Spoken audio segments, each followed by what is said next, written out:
계속해서 대구 경북 소식 전해드리겠습니다.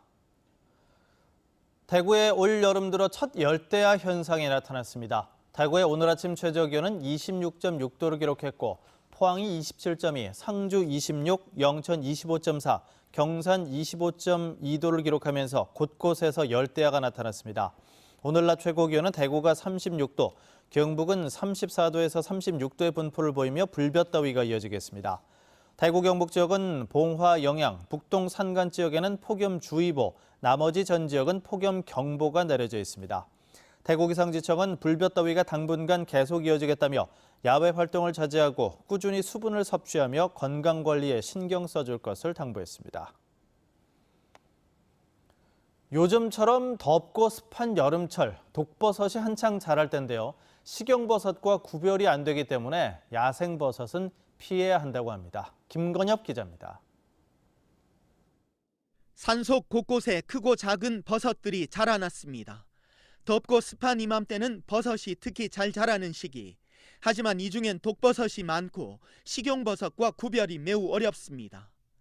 왼쪽에 두엄 먹물버섯은 독버섯이고 오른쪽에 먹물버섯은 식용인데 구분이 쉽지 않습니다. 영지버섯과 비슷한 붉은 사슴 뿔버섯은 생화학 무기 원료로 사용될 만큼 독성이 치명적입니다. 해마다 장마가 시작되는 7월부터 10월 사이 독버섯 중독 사고가 주로 발생하는데 지난 2012년부터 5년간 75명의 환자가 발생해 이 중 7명이 숨졌습니다. 심한 구토라든가 설사, 복통, 어지러움, 손발 저림 등을 많이 호소하는 경우가 많습니다. 간독성을 유발하는 독버섯의 경우에는 최소 일주일 이상의 그런 치료 기간이 필요하겠습니다. 국내에 자생하는 버섯은 대략 1,900여 종, 이 중 식용은 21%에 불과합니다.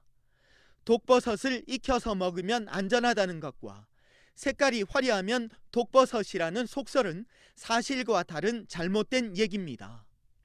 우선 먹다 남은 그 독버섯의 찌꺼기하고 그리고 아직 요리하지 않는 버섯이 남아있을 경우에 꼭 그 버섯을 들고 병원에 가야만 원인 중독 버섯을 찾기가 쉽습니다. 농정당국은 야생버섯 대신 팽이나 느타리 등 농가에서 재배한 안전한 버섯을 먹을 것을 당부했습니다. MBC 뉴스 김건엽입니다. 오늘 새벽 0시쯤 경부고속도로 부산 방향 칠곡 물류나들목 부근에서 화물차에 달려있던 스페어 타이어가 도로 위에 떨어지면서 뒤따라오던 4.5톤과 3.5톤 화물차 2대, 승용차 1대가 잇따라 추돌했습니다. 이 사고로 4.5톤 화물차가 떨어진 스페어 타이어를 밟고 도로에 넘어지면서 운전자인 35살 이모 씨가 숨졌고 일부 차선이 통제돼 정체 현상을 빚었습니다. 대구 참여연대는 성명을 내고 새마을 지도자 자녀 장학금을 폐지해야 한다고 주장했습니다. 참여연대는 지난해 대구시가 지급한 새마을 장학금은 3억 4천만 원으로 저소득층 주민 자녀 장학금의 3배에 이른다고 지적했습니다. 또한 일반 회계로 구분돼 투명하게 집행되지도 않는다고 지적했습니다. 올해 대구시가 새마을운동단체에 지원하는 예산은 8억 4천만 원으로 바르게 살기 운동단체와 자유총연맹, 민주평화통일자문회의 3개 단체의 예산보다 많다면서 막대한 예산에다 장학금까지 지원하는 것은 형평성에 맞지 않는다고 덧붙였습니다. 경상북도가 산하기관 비정규직 200명을 정규직으로 전환할 계획으로 알려졌습니다. 현재 경상북도 산하기관 27곳에는 비정규직 530여 명이 근무하고 있습니다.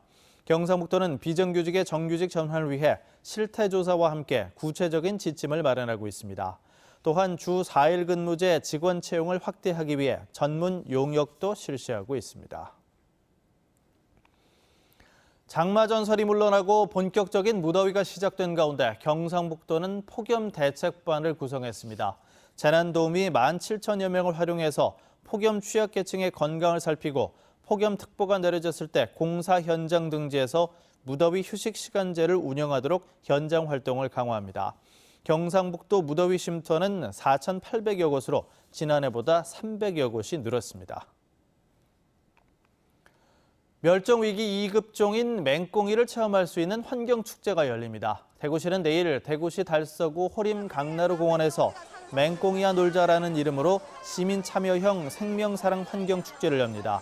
습지 해설제 설명과 함께 맹꽁이와 두꺼비, 개구리 같은 양서리와 함께 습지에 사는 수생식물을 직접 관찰할 수 있습니다.